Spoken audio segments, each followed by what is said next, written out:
Bonjour et bienvenue sur la chaîne. Je suis Carito, un passionné de parcs et de voyages. Je vous emmène avec moi aujourd'hui à Europa Park, qui est la première étape de notre road trip. Au programme 2 jours à Europa Park, 2 à Phantasialand et on termine par une journée à Efteling.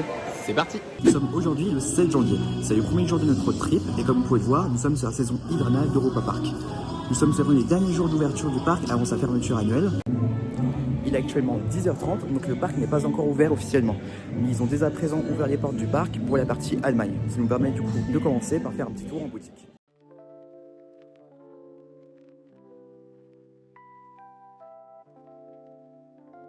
C'est notre troisième visite à Europa Park et j'avais eu un coup de cœur pour le suite capuche de Voltron. Je dois vous avouer que j'attendais avec impatience notre retour en hiver pour avoir une bonne raison de craquer. Comme vous pouvez le voir, les temps d'attente sont vraiment faibles, malgré que les coasters n'étaient pas encore ouverts à cause de la météo.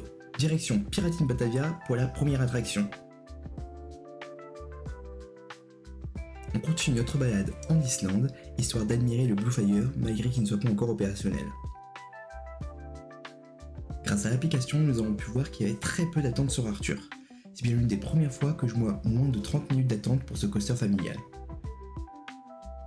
J'adore ce petit land intérieur qui abrite de nombreuses attractions, des toilettes et notamment un restaurant qui propose de la cuisine végane. Retour en Islande pour prendre un brunch au Café Us. Situé juste en face de l'entrée Virtual Line du Bluefire, il nous offre une vue imprenable sur son loop. Le restaurant était totalement vide. Il était comme privatisé pour nous, c'était super agréable. On commence par une soupe de pommes de terre avec des croûtons au prix de 6,20€. À savoir que le prix diffère de quelques centimes si vous prenez sur place ou à emporter. Ensuite, une délicieuse part de cheesecake aux fruits de la passion qui nous aura coûté 3,90€. Après cette petite pause sucrée-salée, direction l'entrée du parc en empruntant le Monorail Express. Je vous laisse profiter de ce panorama unique à travers ce voyage aérien.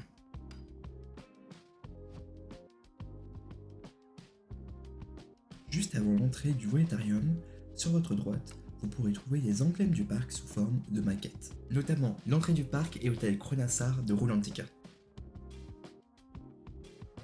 Le Voletarium est une des attractions où il est le plus facile d'obtenir une Virtual Line. C'est une des raisons pour lesquelles nous n'avons presque jamais fait la file d'attente classique. Les faibles temps d'attente sont l'occasion de pouvoir l'emprunter pour y découvrir les détails qui sont cachés. Préparez-vous à braver le froid lors de cette expédition glaciale, dans ce palais des glaces temporaire situé en Croatie, juste en face de Voltron.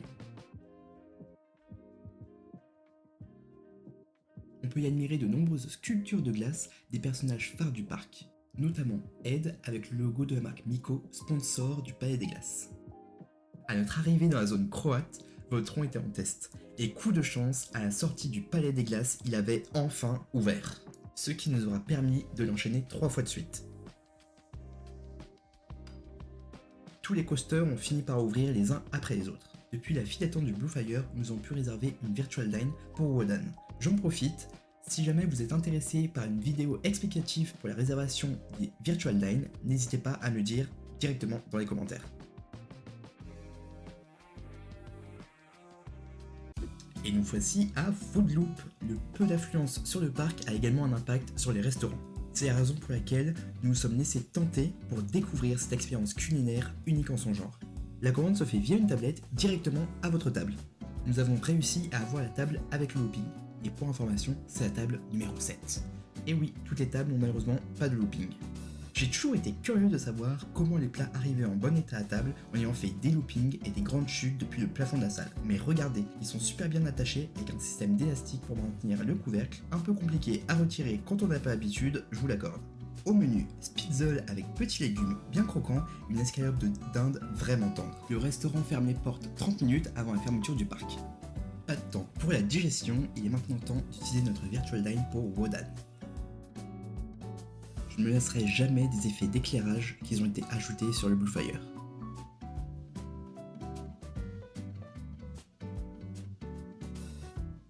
Une petite balade pour profiter des décorations de Noël qui sont ajoutées un peu partout dans le parc pour cette saison hivernale.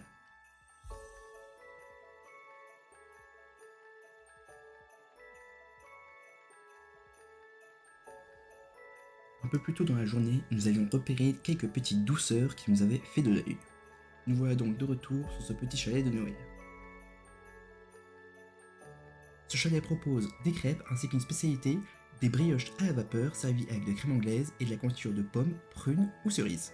Nous avons choisi la version à la cerise à 7,20€ ainsi qu'une crêpe à la pâte à tartiner à 5,10€. Notre premier jour se termine, il est maintenant temps de retourner à l'hôtel.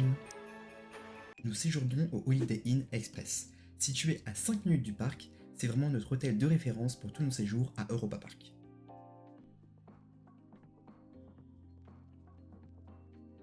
Son lobby est chaleureux et moderne et sa réception vous accueille 24h sur 24. Très pratique pour les arrivées tardives. Le bar de l'hôtel, en plus de vous proposer des boissons, vous propose également des petites solutions rapides afin de vous restaurer, telles que des pizzas et des flamencush. Petite pause au bar avant de rejoindre la chambre. Les chambres sont spacieuses et lumineuses et contrairement à d'autres hôtels, le matelas du lit double n'est pas scindé en deux. La chambre dispose également d'une télé connectée. Vous trouverez tout nécessaire à thé et à café. Il est possible de demander à la réception des verres pour vos boissons personnelles. Si vous disposez de nombreux appareils électroniques, vous trouverez tout autant de prises pour les brancher. En fonction d'une chambre double ou triple, un canapé pourra remplacer ce fauteuil. En termes de rangement, vous ne manquerez pas de quoi suspendre vos vêtements. En déplaçant le pouf, vous pourrez libérer de l'espace de rangement sous cette petite table.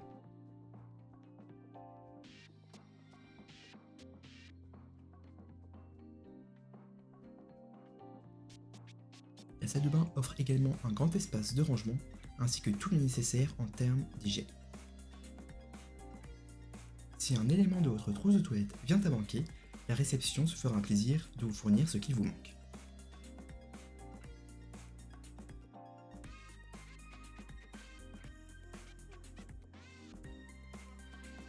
Les chambres du deuxième étage qui donnent face au parking vous offriront un aperçu sur le Silver Star, le Blue Fire ainsi que la Eurotower.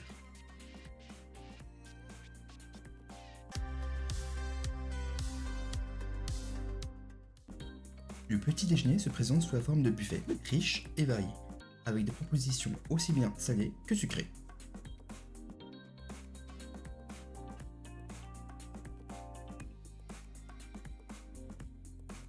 J'ai un coup de cœur pour les délicieux roulés à la cannelle ainsi que leur pain bretzel.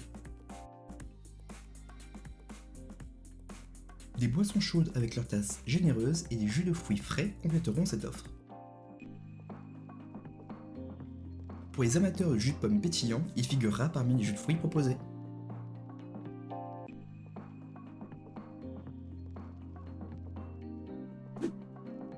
Arrivée très matinale sur le parc pour ce deuxième jour de road trip. Aujourd'hui encore, et tout comme hier, la zone allemande et italienne est accessible avant l'ouverture officielle de 11h.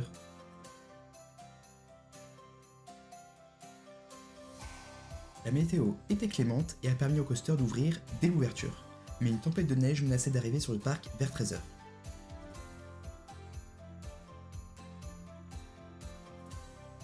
Pour ce début de matinée, nous allons commencer avec Voltron, 2 fois de suite et une troisième fois grâce à une virtual line réservée dès l'ouverture.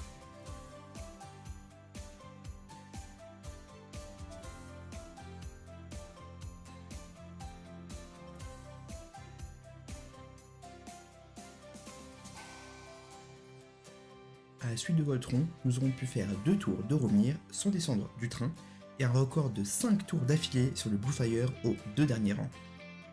Afin de sécuriser notre journée vis-à-vis de la météo, nous allons terminer notre tournée des coasters avec 2 tours de Wodan et tout ça avant 13h.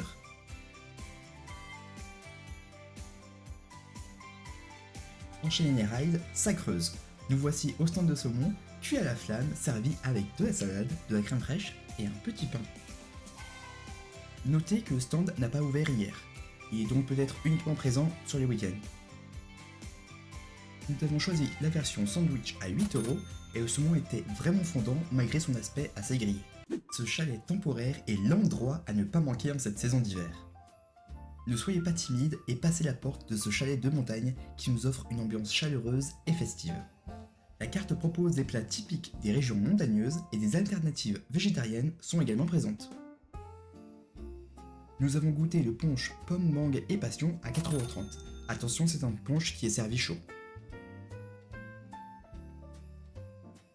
un mac and cheese de Spitzel à 10,80€ et une soupe valaisanne au fromage avec des croûtons à 6,80€. Pour le dessert, direction l'Espagne, où des churros à la sauce chocolat blanc à 6€ nous attendent. Malheureusement, la sauce est très liquide et pas particulièrement savoureuse.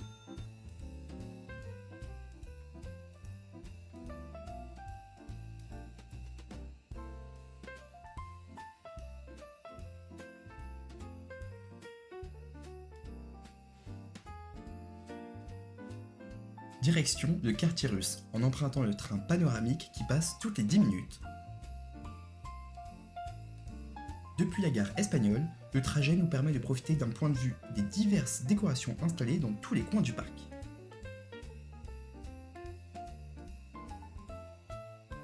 Direction la tour d'observation de Voltron pour profiter une dernière fois de cette vue.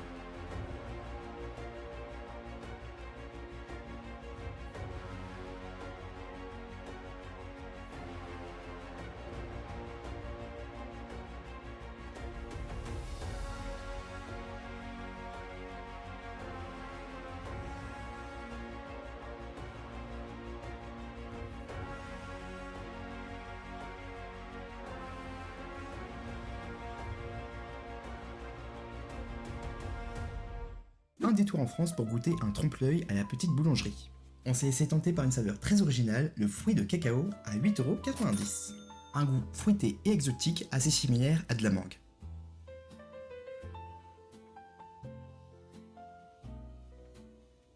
Il est bientôt 17h, l'heure pour nous de quitter le parc. Nous avons de la chance car la neige n'a pas encore pointé le bout de son nez. Malgré que d'autres parcs nous attendent dans nos prochaines étapes, c'est quand même un petit pincement au cœur de quitter ce parc qui nous est cher. C'est maintenant mon moment préféré, le moment de s'arrêter en boutique pour faire du shopping. Nous avons découvert cette petite borne interactive et assez intuitive qui permet de créer des souvenirs personnalisés à offrir ou pour vous-même.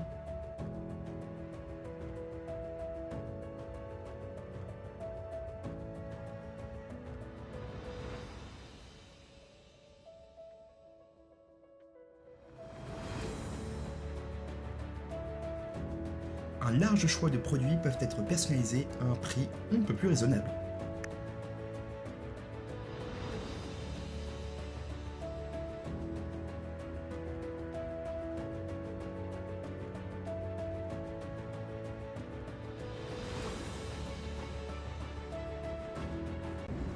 Notre étape à Europa Park touche à sa fin. Après 2 jours passés sur le parc, on retiendra du coup la journée de samedi. On n'a pas eu d'intempéries contrairement à vendredi, donc les coasters ont pu ouvrir du coup dès l'ouverture. Contrairement à vendredi, on a dû attendre 13-14 heures avant l'ouverture des coasters. Comment résumer cette journée? Vraiment incroyable. Notamment la journée de samedi, donc aujourd'hui, on a pu commencer dès l'entrée avec 3 fois Voltron. La première fois du coup en entrée directement, 5 minutes d'attente pour la deuxième et on a réussi à réserver une virtual line pour la 3e fois. On a pu enchaîner ensuite avec 4 Blue Fire. À noter quand même qu'on est resté dans le train sans avoir besoin de refaire la file, donc ça c'était vraiment incroyable. Et on a pu enchaîner également 3 fois Wodan juste après. Toujours en sortant du train, on a dû ressortir et refaire la queue à chaque fois et on a pu réussir à prendre une virtual line pour quelques minutes directement après. Donc franchement, c'était mémorable. Ce que je vous recommande, c'est vraiment la période de janvier si vous voulez profiter à fond d'Europa Park. Et je vous invite dans les commentaires à me dire si vous êtes déjà arrivé de profiter d'un parc aussi calme. Que ce soit ici à Europa Park ou dans un autre parc, j'ai hâte d'échanger avec vous dans les commentaires. Le parc ferme ses portes. On prend la route pour la suite de notre road trip en direction de Fantasyland. On se donne rendez-vous dès demain et pour vous, tout de suite dans la suite de la vidéo.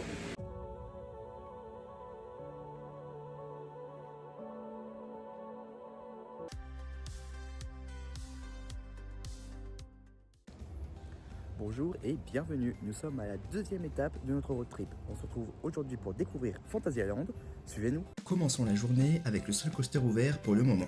La zone mexicaine recouverte de neige est vraiment très belle. Malheureusement, à cause de la neige, nous n'aurons pas l'occasion de faire Chiapas. Après une panne sur Crazy Bats, on s'est rabattu sur Mouse of Chocolat pour s'abriter un peu du froid. Pour le repas, direction la Cantina Takana pour déguster leur burrito au poulet. Un très bon rapport qualité-prix à 15,50€. On n'y croyait plus, mais en fin de journée, Taron a enfin ouvert. Il nous aurait fallu affronter 2 heures de parc à bœufs interminables pour pouvoir le rider. On a retenté l'expérience des churros, mais cette fois-ci, on reste sur une valeur sûre. Au chocolat, à 7,70€. Avant de repartir, un deuxième Mystery Castle, qui était une très belle découverte sur la journée.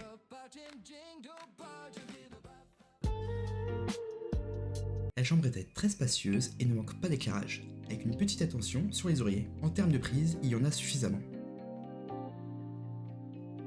Un grand bureau est présent dans la chambre, sûrement destiné à des clients professionnels. 2 bouteilles d'eau, une plate et une gazeuse étaient offertes à notre arrivée.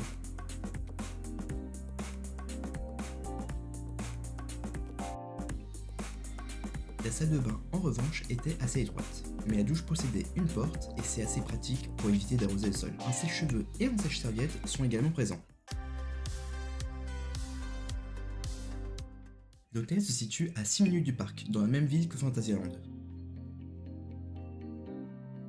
Les parties communes de l'hôtel ont sûrement été rénovées récemment. Le mobilier semble neuf et la décoration est moderne.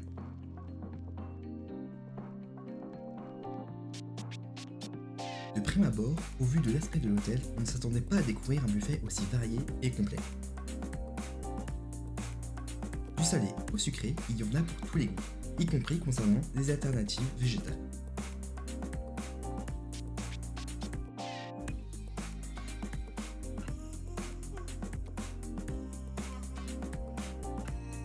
Malheureusement, le choix en termes de viennoiserie se limite au croissant, mais il propose d'excellents pancakes. Nous sommes en réalité au deuxième jour sur le parc. Je vous avoue qu'hier, nous avions des températures à moins 7 degrés, ressenti moins 8. C'était pas non plus des conditions hyper idéales pour filmer et surtout pour vous présenter le parc, en sachant qu'il y avait quand même une grande partie du parc qui était fermée et seulement Taron qui, on a eu de la chance, a ouvert en fin de soirée. Mais sinon, c'était plus une découverte nourriture et balade, plus que vraiment sensation et découverte du parc en tant que tel. Nous dirigeons du coup pour cette deuxième journée. Comme vous pouvez voir, le parking est vraiment vide. Hier, on n'était pas non plus sur un parking très plein. Bon, finalement, c'était pas vraiment une réalité de ce qu'il y avait sur le parc parce que le parc était quand même assez rempli. Après, c'est peut-être aussi dû au nombre d'attractions qui étaient fermées qui ont fait que tout le monde s'est vraiment dirigé sur les mêmes attractions. Mais sinon, on a espoir pour aujourd'hui d'avoir un peu plus d'attractions ouvertes. On a une température actuellement à moins 2, donc on a espoir au moins de pouvoir faire une fois Fly, excusez-moi. Et puis voilà. J'ai hésité toute la journée d'hier, mais je me suis résolu à essayer Talocan avant de partir. C'était vraiment impressionnant. On est un peu secoué comme du n'importe quoi, et je conseille aux estomacs sensibles de s'abstenir. Aujourd'hui, Taron n'a pas fait de zèle et a ouvert assez tôt. On le sécurise pour la journée.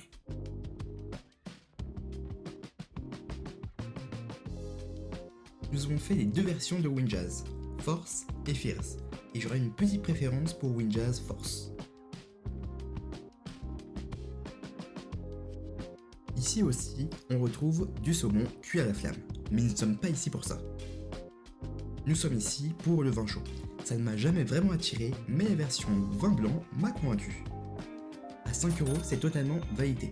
Comptez 5€ supplémentaires pour la consigne du mug en verre. Pour accompagner ce breuvage, quoi de mieux que ces magnifiques beignets? Je m'attendais simplement à avoir un goût de crème brûlée. J'étais donc étonné de voir dégainer son chalumeau. Le premier saveur crème brûlée à 6€ et le second au coco à 6€ également. Fly, le tant attendu, a finalement ouvert.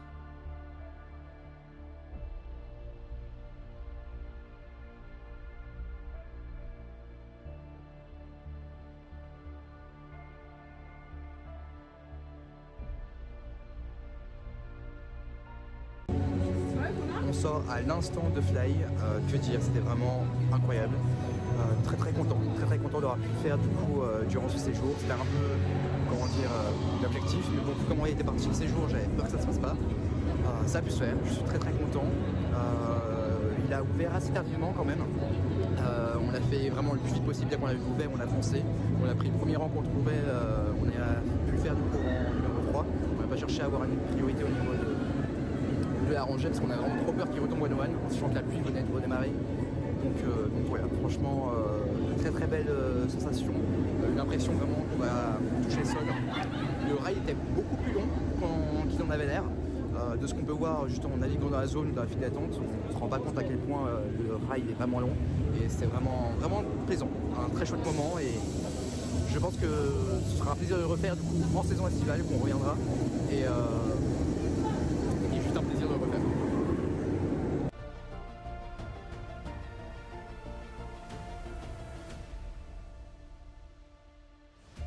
C'est bientôt l'heure du départ, alors on se dirige à Panko et Nuden que nous avons repéré hier soir. Des nouilles poulet pané sauce tonkatsu à 13,50€ et pour le deuxième, sauce mayo sriracha pour 13€. On se retrouve pour un petit débrief pour cette deuxième étape à Fantasyland. Je me permets de vous le faire ici, on a pris déjà la route à la suite de Fantasyland. On est arrivé à Tilburg, donc à une vingtaine de minutes de Efteling et on va se préparer juste après pour la journée de demain. Mais avant tout, petit débrief. 2 journées totalement différentes. La première journée était vraiment catastrophique pour une découverte de parc. On avait une météo vraiment négative, une météo totalement négative avec des températures négatives, beaucoup d'attractions fermées. On a presque cru qu'on allait pouvoir faire aucun coaster, mis à part Black Mamba qu'on avait pu faire de l'ouverture. Mais Fly et Taron n'avaient pas l'air d'avoir envie d'ouvrir. Heureusement, en fin de journée, on a pu quand même profiter de Taron qui a fini par ouvrir. Vraiment un coup de chance, très très sympa. Très très sympa, à la hauteur de ses attentes. Donc vraiment très très content de Taron, qui sera dans mon top 2. Dans mon top 2 en termes de coaster. Fly, on a pu le faire finalement le lendemain, donc sur le deuxième jour, qui a ouvert après 14h, donc quand même relativement tard. Qui finit dans mon top 1, voilà, qui est vraiment très très cool. De manière, vous avez vu précédemment ma réaction à chaud, mais vraiment très très content d'avoir pu le faire. Et pour finir, je classerai du coup le Colorado Adventure, voilà, donc leur train de la mine à eux, qui était une très très belle surprise. On l'a fait vraiment en fin de journée, du coup le premier jour, en se disant allez, il se faire quelque chose avant de partir. Il y a 5-10 minutes d'attente annoncée, et franchement c'était une super belle surprise. Franchement, je m'attendais pas à avoir autant de sensations dans un train de la mine, donc très très content. Je me permets quand même de faire une petite mention honorable, du coup pour 2 découvertes qui était du coup très local. Donc c'était la première fois que je faisais ce type d'attraction dans un parc, donc très très content. J'ai un peu peur que ça secoue, mais finalement ça va. Et ensuite, deuxième petite mention honorable pour Mystery Castle.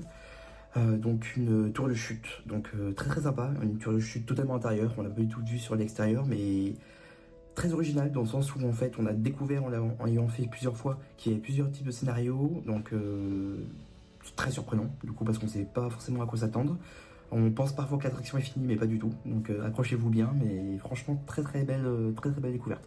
Donc franchement, je pense que c'est les 2 mentions honorables que je vais retenir sur ces parcs. Et en plus des coasters, bien évidemment. Si comme moi vous prévoyez de visiter Fantasyland pour la première fois, ne faites pas comme moi.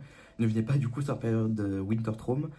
Beaucoup trop de risques d'avoir des attractions fermées, de découvrir le parc à moitié ou à un quart. Donc évitez cette période, et si jamais vous venez même, ne serait-ce que pour rider des coasters, évitez aussi, parce que c'est un coup à ce que vous veniez et que sur ce jour-là, il n'y ait pas de disponibilité ou pas d'ouverture sur votre coaster. Pour vous dire, Fly n'a pas du tout ouvert le premier jour et Black Mamba n'a pas ouvert du coup le deuxième.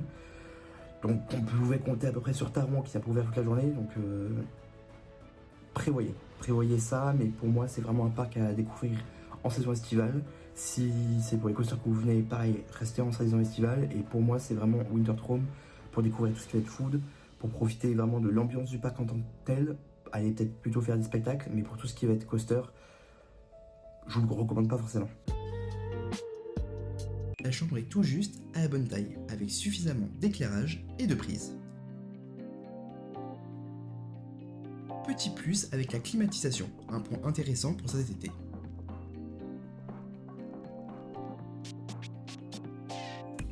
Il y a assez d'espace en termes de rangement, que ce soit sur les étagères ou sur cintre. Un petit bureau avec le nécessaire à thé et café est disponible.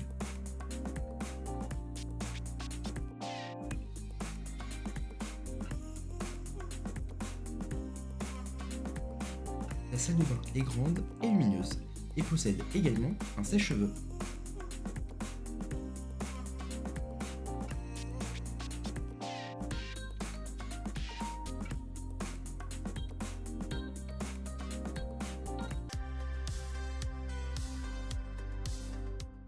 Le buffet du petit déjeuner est simple et efficace. Des choix salés et sucrés et une possibilité de presser ses oranges.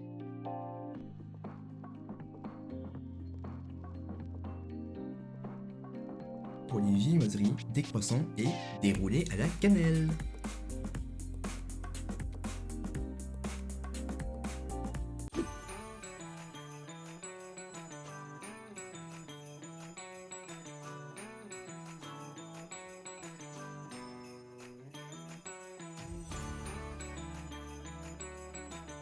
On se retrouve à Efteling. Après une vingtaine de minutes de route, nous sommes arrivés sur ce parc. Hâte de le découvrir. On est là à peu près 1 heure en avance. Une ouverture des parcs prévue à 11 h et nous sommes là depuis 10 h.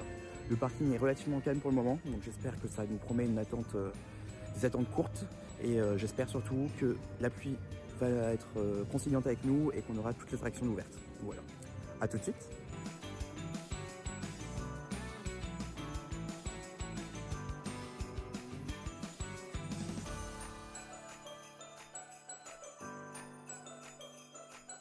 Dès notre arrivée, on ne peut manquer ce magnifique vitrail.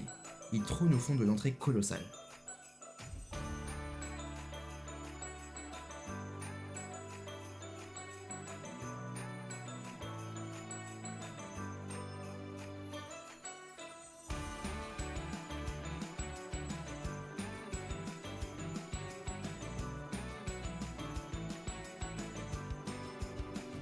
J'ai été hypnotisé par le charme du mécanisme de cette horloge.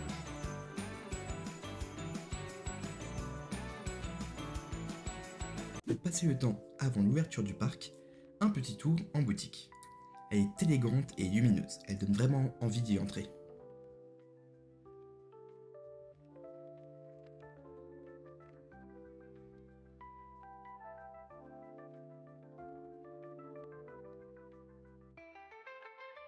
Une fois à l'intérieur, elle regorge de produits déclinés en fonction des différentes attractions du parc.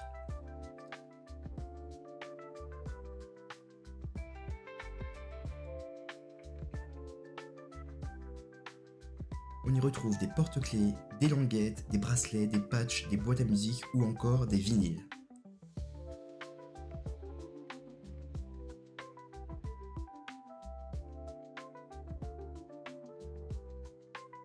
Les produits d'hygiène des hôtels sont même présents pour prolonger un peu l'expérience.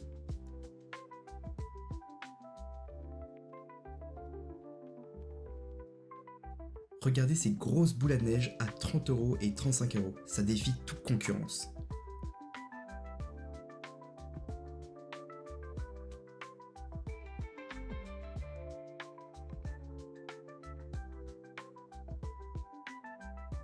Vous pouvez emporter vos senteurs préférées du parc grâce à des sprays, des diffuseurs ou encore des bougies.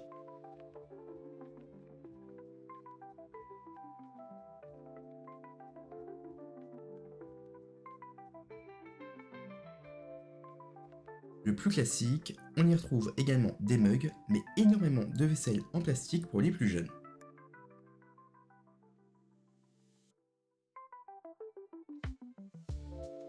Si vous êtes d'humeur festive, vous retrouverez un Champomy ainsi que des coupes. On retrouve des puzzles 3D de 3 attractions, de nombreux jeux de société, dont un Monopoly.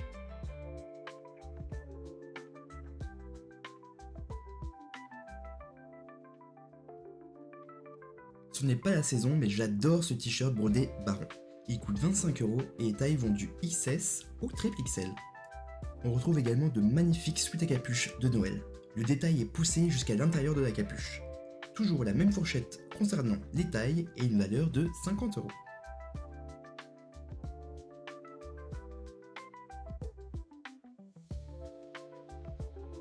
Les livres sont magnifiques, mais uniquement proposés en néerlandais.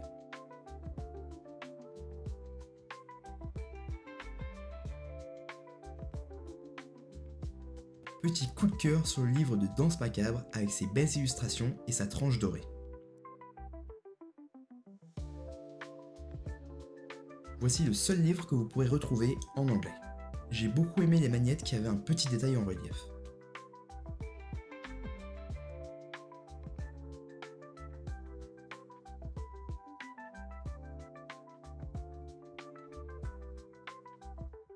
Ce Ce petit soulier capuche pour enfants était trop mignon, mais un peu trop grand pour mon petit neveu qui n'a même pas un an.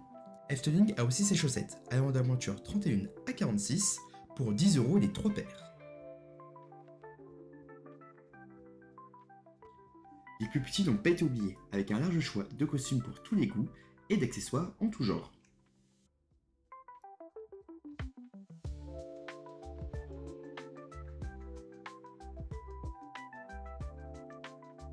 Avant la sortie de la boutique, vous trouverez des jeux ainsi que des puzzles pour vous amuser en famille. Juste à côté de la statue du personnage phare du parc, Pardos.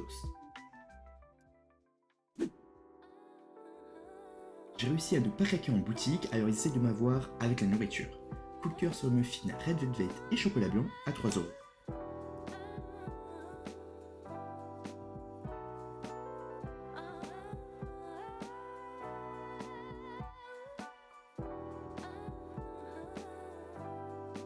Après 2 rails de Sorbaron qui à mon goût malheureusement un peu trop court, nous allons soutenir l'équipe bleue sur le Joris Tendedrac, le double coaster en bois d'Efteling. Premier snack de la journée afin de découvrir les Kurken Truckers. C'est une sorte de croissant fourré avec 3 saveurs différentes. Nous avons choisi la version chocolat avec des morceaux de caramel, de chocolat blanc et un petit bretzel, le tout à 5,85 €. C'est pour moi le top 1 de ce parc et je vous le recommande absolument. Arrêt au Warm Winter Wade. Il y a un spectacle pour les enfants, des petits stands de snacks d'hiver ainsi que des boutiques. Efteling a créé son propre village de Noël avec ses attractions et ses personnages. Malheureusement, lors de notre visite, la plupart des représentations des attractions étaient déjà en rupture de stock. On a quand même eu un gros coup de cœur pour les représentations des attractions Baron et Danse Macabre. On ne s'est pas avoué vaincu et on s'est dit que ça ne coûtait rien de demander à toutes les boutiques où on allait passer dans la journée.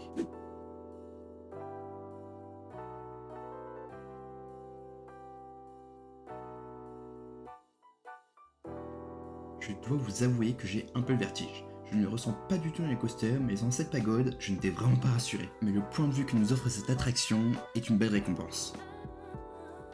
Direction Symbolica, une attraction qui a beaucoup fait parler d'elle et que j'avais hâte de découvrir.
C'est une attraction familiale très sympathique avec 3 petites variantes. J'ai adoré ces petits ornements vendus à la sortie d'attraction. Prolongeons l'expérience pour se restaurer dans la cuisine royale de Symbolica, qui propose différentes versions de pancakes salés et sucrés. Pour commencer, 2 mocktails, le Fairy Forest à 11 € et le Dark Spark à 11 € également. Pour le repas, pancakes saumon, roquettes et fromage frais à 15 €. Et nous voici propriétaires de la dernière pièce cachée dans la boutique à la sortie de Baron. Passage obligatoire au parking, on en profite pour prendre cette petite maquette en bois de l'entrée du parc à 45 €.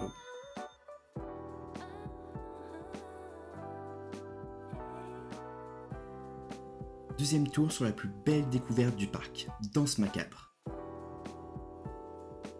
Une attraction qui mélange sensation et symphonie, le tout ajusté avec minutie pour nous offrir un spectacle grandiose et inoubliable.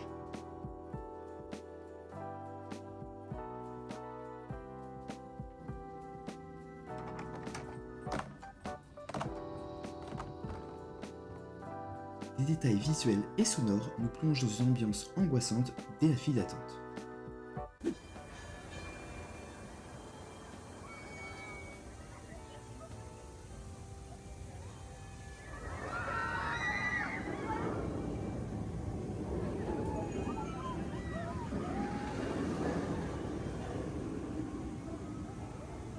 Retour à Baron qui n'avait plus du tout de file d'attente, mis à part pour le premier rang. On aura pu bien en profiter.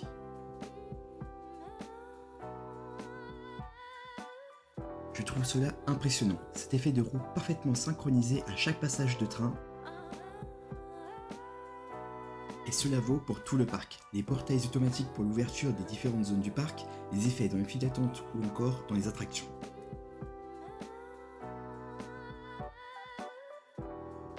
Gardez toujours un œil attentif à Efteling car un détail vous attend. Vous commencez à me connaître, on ne peut pas repartir de ce parc sans goûter cette chose.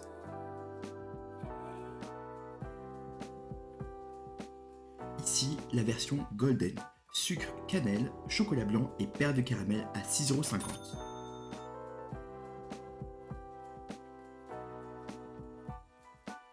Accompagné d'un milkshake vanille à 5,75 € avec le gobelet souvenir. Ce parc est également magnifique de nuit. Les effets de lumière apportent un caractère particulièrement magique. Direction le Bois des Contes, mais avant cela, un petit snack pour la balade. Une gaufrette fourrée au caramel avec des toppings. Nous avons choisi la version enrobée de chocolat avec des marshmallows à 4,25 €. Ce bois enchanté raconte les histoires originales des contes que nous connaissons tous. Avec des animatronics et des effets qui fonctionnent toujours malgré leurs utilisations très fréquentes.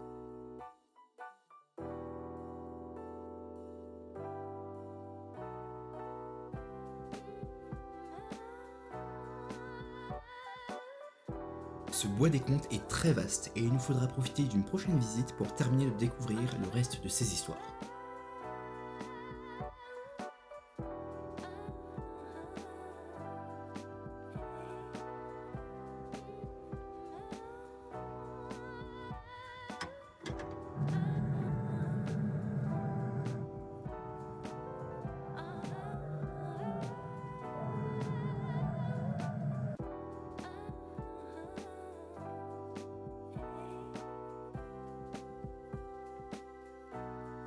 C'est vraiment très agréable de se balader dans ces allées décorées et illuminées pour la saison. C'est avec un gros pincement au cœur qu'on se dirige vers la dernière boutique avant la sortie.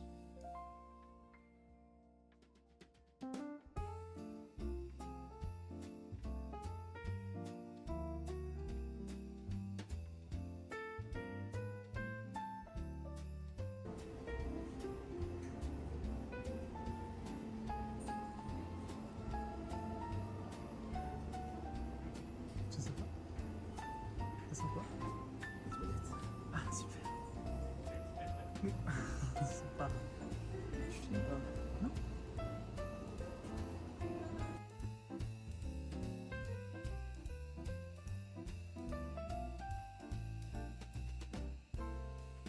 Et voilà, ici s'achève notre road trip à Efteling. Que dire de ce parc? Vraiment, je n'arrive même pas à trouver des mots. Je suis vraiment très content d'avoir pu visiter ce parc. J'en attendais pas énormément. C'est d'ailleurs pour ça qu'on avait prévu qu'un seul jour sur le parc, mais finalement, je pense que c'est celui qui me laisse une meilleure note. Sans parler d'Europa Park, on en connaissait déjà, mais c'est vrai qu'à choisir entre Efteling et Fantasyland, je ressors vraiment beaucoup plus conquis et convaincu par Efteling. Que ce soit par le merch est incroyable, ils ont pris vraiment des gros paris. Tu sais comment ça fonctionne le merch dans les parcs d'attraction, et c'est vrai que avoir autant de possibilités qui touchent vraiment en fait tout âge, tout type et tout type de fans, franchement c'est très rien pensé, franchement je suis épaté. Autant sur Fantasyland, j'ai pas du tout trouvé mon compte en termes de merch, pour dire j'ai pratiquement rien pris, si je n'ai rien pris même.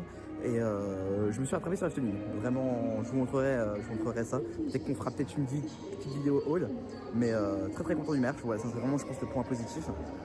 Au niveau des attractions, très content également. Danse macabre, c'était une tuerie. On a pu le faire 2 fois, donc on est très content. On a pu découvrir également du coup Symbolica, donc sympa, un petit dark ride sympathique. Mention honorable pour Baron. Qu'on a pu faire 3 fois de suite sans quitter le train. C'est vraiment une affluence qui était très calme aujourd'hui, donc ça aussi on relève, c'était vraiment mon point d'inquiétude de la journée, et franchement au niveau de l'affluence on était très bien servi. Donc très content de cette journée, très content du parc, hâte de revenir et franchement, merci. Merci beaucoup FTDM. Et merci à vous d'avoir suivi ce petit vlog. On se retrouve bientôt pour d'autres vidéos. Je vous tiendrai au courant, que ce soit sur YouTube ou sur Instagram. Et vous aurez du coup au bas de la vidéo directement les petits liens vers ces comptes. Merci de me suivre, à bientôt. Et puis n'oubliez pas de mettre un petit like, des petits commentaires. Je vous attends, ça fait plaisir. C'est le premier vlog de la chaîne. Donc soyez au rendez-vous et donnez de la force. Merci à vous et à bientôt.